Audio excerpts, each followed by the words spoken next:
میں اختصار کے ساتھ چند باتیں آپ کے سامنے پیش کرتا ہوں۔ اصحاب کہف کا واقعہ بیان کیا گیا، اس کے بعد موسیٰ علیہ السلام اور خضر علیہ السلام کا واقعہ پیش کیا گیا، پھر ذوالقرنین کے واقعے کو ہمارے سامنے پیش کیا گیا۔ یہ تینوں عظیم واقعات پیش کرنے کے بعد اللہ پاک کی بے پناہ عظمت، بے پناہ قوت اور لامحدود طاقت کی طرف اشارہ کیا گیا۔ یہ بتایا گیا کہ اگر دنیا میں جتنے بھی سمندر ہیں وہ روشنائی بنا دیے جائیں اور پھر اللہ تعالیٰ کی تعریف لکھنے بیٹھے کوئی، تو یہ سمندر کی روشنائیاں ختم ہو جائیں گی، لیکن اللہ پاک کی تعریف مکمل نہیں ہو سکتی۔ بے پناہ طاقتوں کا مالک ہے وہ، بے پناہ قوتوں کا مالک ہے وہ۔ اس ضمن میں وہ اصحاب کہف کا واقعہ ایک نادر اور نایاب مثال ہے۔ ذوالقرنین کا واقعہ وہ بھی اپنے آپ میں ایک نایاب واقعہ ہے، اور حضرت موسیٰ علیہ السلام اور خضر علیہ السلام کا جو واقعہ ہے وہ پڑھنے سے متعلق ہے۔ اس سلسلے میں اللہ پاک کی طاقت اور عظمت کا اندازہ لگانے کے لیے میں ایک حدیث آپ کے سامنے پیش کرتا ہوں، جو مسلم میں وہ روایت موجود ہے۔ حضرت ابو ذر غفاری رضی اللہ تعالیٰ عنہ فرماتے ہیں کہ ایک حدیث قدسی ہے، یعنی وہ حدیث جس میں اللہ پاک کا کلام شامل ہوتا ہے، اللہ پاک کی بات شامل ہوتی ہے۔ حدیث قدسی میں ہے کہ اللہ پاک فرماتا ہے، یا عبادی، اے میرے بندوں، دنیا کے تمام انسانوں کو مخاطب کر کے، کلکم ضالون الا من اہتدیتم، تم سب کے سب گمراہ ہو سوائے اسے جسے میں ہدایت کے راستے پہ چلا دوں۔ فاستہدونی اہدکم، تم مجھ سے ہدایت طلب کرو، میں تمہیں ہدایت کے راستے پہ چلا دوں گا۔ یا عبادی کلکم جائعون، اے میرے بندو تم سب کے سب بھوکے ہو، الا من استطعمتم فاستطعمونی اطعمکم، تو تم مجھ سے کھانا مانگو، میں تمہیں کھانا کھلاؤں گا۔ یا عبادی کلکم عارین، اے میرے بندو تم سب کے سب ننگے ہو سوائے یہ کہ جسے میں کپڑا پہنا دوں، تم مجھ سے کپڑا مانگو، میں تم تمام لوگوں کو کپڑے پہناؤں گا۔ اس کے بعد آگے اللہ کے رسول نے فرمایا، یا عبادی، اے میرے بندوں تم سب کے سب گنہگار ہو سوائے اس کے جسے میں معاف کر دوں، تو فاستغفرونی اغفر لکم، تو مجھ سے اپنے گناہوں کی معافی مانگو، میں تمہارے تمام گناہوں کو معاف کرنے کو تیار بیٹھا ہوں۔ اس کے آگے کے جو جملے ہیں وہ اللہ پاک کی بے پناہ طاقت اور قوت کو بتاتا ہے۔ یا عبادی، اے میرے بندوں، لو اجتماعت، اگر تم تمام کے تمام انسان اور جنات جمع ہو جائیں، اول و آخر جمع ہو جائیں، اور تم سب کے سب اس بات پر عہد کر لو کہ تم سب اللہ کے فرمانبردار بن جاؤ گے، لیکن تمہاری اس فرمانبرداری سے اللہ کی سلطنت پہ کوئی کمی واقع نہیں ہوگی۔ لو ان اولکم و آخرکم و انسکم و جنکم کانوا علی اتقی قلب رجل واحد منکم ما زاد ذالک فی ملک شیئا، یعنی دنیا میں جتنے بھی انسان ہیں، جتنے بھی جنات ہیں، تمام مخلوق اللہ کے فرمانبردار بن جائیں، نمازی روزے دار بن جائیں، تو اللہ تعالیٰ کی سلطنت میں کوئی بڑھوتری نہیں ہوگی۔ پھر آگے فرمایا اللہ رب العالمین نے، کیا عبادی لو ان اولکم و آخرکم و انسکم و جنکم، کہ تمہارے جب سے دنیا بنی ہے اور جب تک دنیا قائم رہے گی، تمام انسان اور تمام جنات کانو علی افجر قلب رجل واحد منکم، کہ سب کے سب گنہگار بن جائیں، ما نقص ذالک علی ملک من ملک شیئا، تو اللہ پاک کی سلطنت میں کوئی بات، اللہ کی بادشاہت میں کوئی کمی واقع نہیں ہوگی۔ تو یہ اللہ پاک کی بے پناہ طاقت کی ایک ہلکی سی جھلک ہے جو آج کی تراویح میں ہمارے سامنے پیش کی گئی۔ اس کے بعد سورہ طٰہٰ سے پہلے سورہ مریم ہمارے سامنے پڑھی گئی۔ سورہ کہف، سورہ مریم اور سورہ طٰہٰ، تین سورتوں کی تلاوت کی گئی۔ سورہ مریم میں اور اس کے بعد کی سورتوں میں کم و بیش 12 نبیوں کا تذکرہ ہے۔ اس سلسلے میں ایک بڑا پیارا سا واقعہ قرآن نے ذکر کیا ہے۔ ایک نبی ہیں زکریا علیہ السلام، ان کو اللہ نے کوئی اولاد نہیں دی تھی، تو انہوں نے کس طریقے سے اللہ سے دعائیں مانگی، اس میں ہمارے لیے بڑا سبق ہے۔ اللہ سے مانگنے کا طریقہ کیا ہونا چاہیے۔ زکریا علیہ السلام نے اللہ سے مناجات کی، دعائیں کی، کہا کہ رب العالمین میں بوڑھا ہو گیا ہوں، میرا کوئی وارث نہیں ہے، مجھے اولاد چاہیے، مجھے اولاد کی نعمت دے دے۔ تو اللہ پاک نے ان کی دعائیں سن لی، اور جب اللہ نے زکریا علیہ السلام کو اولاد کی بشارت دی، ان کو بڑی حیرت ہوئی کہ اللہ پاک میں تو بوڑھا ہوں، مجھے اولاد کیسے ہو سکتی ہے؟ تو فرشتے نے کہا کہ اللہ کی مرضی۔ تو اللہ پاک کی بے پناہ طاقت کا احساس ہے۔ مریم علیہ السلام کے پاس فرشتے گئے، انہوں نے کہا کہ اللہ نے بشارت دی ہے کہ آپ کو اولاد ہوگی۔ انہوں نے کہا کہ آج تک مجھے کسی مرد نے چھوا نہیں، مجھے اولاد کیسی ہوگی؟ تو فرشتے نے کہا کہ اللہ کی مرضی۔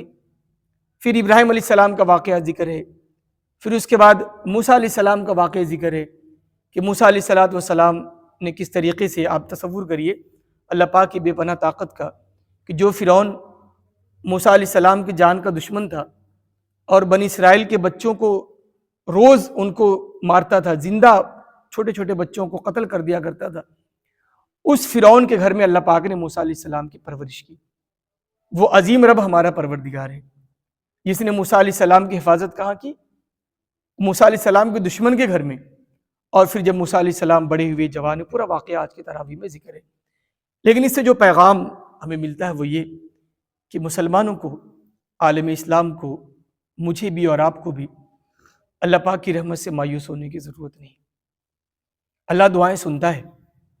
ایک حدیث میں، بڑی پیاری حدیث ہے، آج جناب صلی اللہ علیہ وسلم نے فرمایا کہ تم میں سے اگر کوئی شخص اللہ پاک کے سامنے ہاتھ پھیلاتا ہے، ما من مسلم یدعو بدعوۃ لیس فیہا اسم ولا قطیعۃ رحم الا آتاہ اللہ بہا من احدی ثلاث، اگر ہم اللہ پاک سے کچھ مانگتے ہیں کہ اللہ پاک ہمیں روزی میں بڑھوتری دے دے، اللہ ہماری رزق میں برکت دے دے، اللہ ہمیں اولاد عطا کر دے، اللہ ہمیں نیک اور صالح بنا دے، بہت ساری مصیبتوں سے چھٹکارے کی دعا مانگتے ہیں، بیمار ہیں شفا یابی مانگتے ہیں، تو اللہ کے رسول نے فرمایا کہ اگر آپ کو دعا مانگنے کی عادت ہوگی تو اللہ پاک تین چیزوں میں سے ایک چیز آپ کو ضرور دے گا۔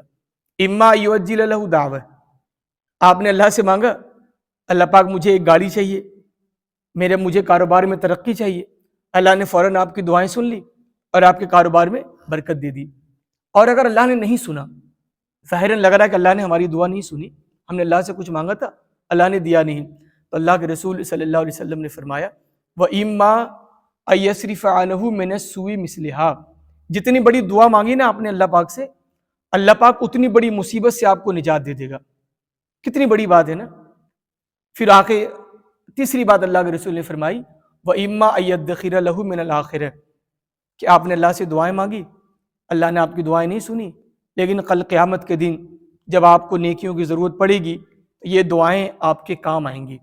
بعض روایتوں میں آتا ہے کہ ایک آدمی کے بارے میں جہنم میں جانے کا فیصلہ ہوگا، یہ دعائیں ہوں گی جو اسے جنتی بنا دیں گی، وہ دعائیں جسے اللہ پاک نے دنیا میں قبول نہیں کیا تھا۔ تو دعاؤں کا بڑا عجیب و غریب معاملہ ہے۔ ایک حدیث میں اللہ کے رسول صلی اللہ علیہ وسلم کی بڑی اور پیاری حدیث ہے دعاؤں کے تعلق سے، کہ ایک مسلمان اس کو ہر وقت اللہ سے دعائیں مانگتے رہنا چاہیے۔ اللہ پاک کو شرم آتی ہے، اللہ پاک کو شرم آتی ہے کہ کسی مسلمان کی دعا کو خالی ہاتھ لوٹا دے۔ تو یہ آج کی تراویح میں یہ پیغام ہمارے سامنے پیش کیا گیا، زکریا علیہ السلام کا زندہ واقعہ ہمارے سامنے پیش کیا گیا۔ ہم تمام لوگوں کو چاہیے کہ اللہ پاک سے خوب دعائیں کریں، مناجات کریں۔ ایک آخری بات جو آج کی تراویح میں ہمارے سامنے پیش کیا گیا وہ یہ کہ ایمان، یعنی اللہ پر ایمان، یہ انسان کو کس قدر مضبوط اور نڈر بنا دیتا ہے، اس کی تصویر آج کی تراویح میں ہمارے سامنے پیش کی گئی۔ دو تصویر پیش کی گئی، ایک وہ شخص ہے، وہ لوگ ہیں جن کے اندر ایمان نہیں تھا، ان کی کیا حالت تھی، دوسرے جب ان کے اندر ایمان آیا تو ان کی کیا حالت ہوئی۔ دونوں تصویر، دونوں آئینہ ہمارے سامنے رکھا گیا۔ فرعون کا تذکرہ ہے، موسیٰ علیہ السلام کا تذکرہ ہے کہ جب موسیٰ علیہ السلام نے کہا کہ میں نبی ہوں، تو فرعون نے کہا کوئی معجزہ دکھاؤ، تو موسیٰ علیہ السلام نے کہا کہ بھئی میرے پاس ایک معجزہ ہے، وہ ایک لاٹھی ہے، وہ سانپ بن جاتی ہے۔ تو فرعون نے اپنے ملک کے تمام جادوگروں کو بلا لیا، اعلان کیا کہ تمام جادوگر آ جائیں۔ جب مقابلہ شروع ہوا موسیٰ علیہ السلام اور جادوگروں میں، بڑا سننے سے لائق واقعہ ہے ایمان کو بڑھاتا ہے، ایمان کو تازگی دیتا ہے۔ تو مقابلہ شروع ہونے سے پہلے جادوگروں نے فرعون سے کہا کہ بھئی اگر ہم جیت گئے تو کیا ملے گا؟ لالچ ہے ان کو، بھئی ہم جیت گئے تو کیا ملے گا؟ تو فرعون نے کہا کہ تم جیت جاؤ گے تو میں تمہیں اپنا منتری بنا لوں گا، سب سے بڑی وزارت ہے نا، تمہیں وزیر بنا لوں گا، اپنا مصاحب بنا لوں گا، اپنا دربان بنا لوں گا۔ کہا ٹھیک ہے، معاملہ طے ہو گیا۔ اب جب میدان میں مقابلہ شروع ہوا، جادوگروں نے اپنے کرتب دکھانے شروع کیے، پورے میدان میں سانپ ہی سانپ نظر آنے لگے۔ اللہ پاک نے موسیٰ علیہ السلام سے کہا کہ اپنی لاٹھی زمین پہ ڈالو۔ موسیٰ علیہ السلام نے جیسے اپنی لاٹھی زمین میں ڈالی، وہ جتنے سانپ تھے وہ تمام سانپوں کو موسیٰ علیہ السلام کی لاٹھی نے نگل لیا۔ یہ حقیقت میں ایک معجزہ تھا۔ جادوگروں کا تو آنکھوں کا دھوکہ ہوتا ہے، اور موسیٰ علیہ السلام کے پاس ایک زندہ معجزہ تھا۔ اب جادوگروں کو یقین ہو گیا، چونکہ وہ سچائی جانتے تھے کہ ایسا تو ممکن نہیں ہے، تو انہوں نے کہا کہ ہم موسیٰ پر اور موسیٰ کے رب پر ایمان لے آ رہے ہیں۔ فرعون نے سن کے کہا کہ میری مرضی کے بغیر تم یہ کام کر رہے ہو، میں تمہارے ہاتھ اور پاؤں کٹوا دوں گا، تمہیں درخت پہ زندہ لٹکوا دوں گا، تمہیں سخت ترین سزائیں دوں گا۔ تصور کریں آپ، چند منٹ پہلے وہ جادوگر موسیٰ سے فرعون سے مطالبہ کر رہے تھے کہ جیت گئے تو کیا انعام ملے گا، تو فرعون نے کہا کہ تمہیں اپنا وزیر بنا لوں گا۔ اور ادھر جب ان کے اندر ایمان پیدا ہوا، انہوں نے سچائی جان لی کہ موسیٰ علیہ السلام اور ان کے رب برحق ہیں، یہ سچے نبی ہیں، اور موسیٰ علیہ السلام پر ایمان لے کر آئے۔ اسی فرعون نے کہا کہ جادوگروں، میری مرضی کے بغیر، میری اجازت کے بغیر تم یہ کام نہیں کر سکتے، میں تمہارے ہاتھ تمہارے پاؤں کٹوا دوں گا اور تمہیں زندہ درخت پہ لٹکوا دوں گا۔ انہی جادوگروں نے کہا فقضی ما انت قاض، اے فرعون تجھے جو کرنا ہے کر لے، انما تقضی حاضی الحیات الدنیا، تو کیا کر لے گا ہمارا، اسی دنیا کا خاتمہ کر لے گا نا، ہمیں اس دنیا سے کوئی غرض نہیں رہی، ہم تو آخرت کے ماننے والے ہیں۔ اسی بات کو آج جناب صلی اللہ علیہ وسلم نے فرمایا، الدنیا خلقت لکم وانتم خلقتم للآخرہ، اللہ پاک نے دنیا آپ کے لیے بنائی اور آپ کو آخرت کے لیے بنایا۔ ایمان جب پیدا ہوتا ہے تو آدمی کس طریقے سے اپنا سب کچھ قربان کرنے کو تیار ہوتا ہے، اور آج پورا عالم اسلام اس منظر کو دیکھ رہا ہے اور اس کو تاریخ یاد بھی کر رہی ہے۔ تو اللہ پاک سے دعا ہے کہ اللہ پاک ہمیں وہ ایمان دے دے جو ان کے اندر پیدا ہوا تھا، جس کی وجہ سے وہ اپنی جان قربان کرنے کو تیار ہو گئے، لیکن ایمان سے پھرنا گوارا نہیں کیا۔ تو اللہ پاک سے دعا ہے کہ اللہ تعالی ہمیں قرآن پڑھنے کی، قرآن سمجھنے کی اور قرآن پر عمل کرنے کی توفیق و طاقت دے دے۔ آمین۔ وآخر دعوانا ان الحمد للہ رب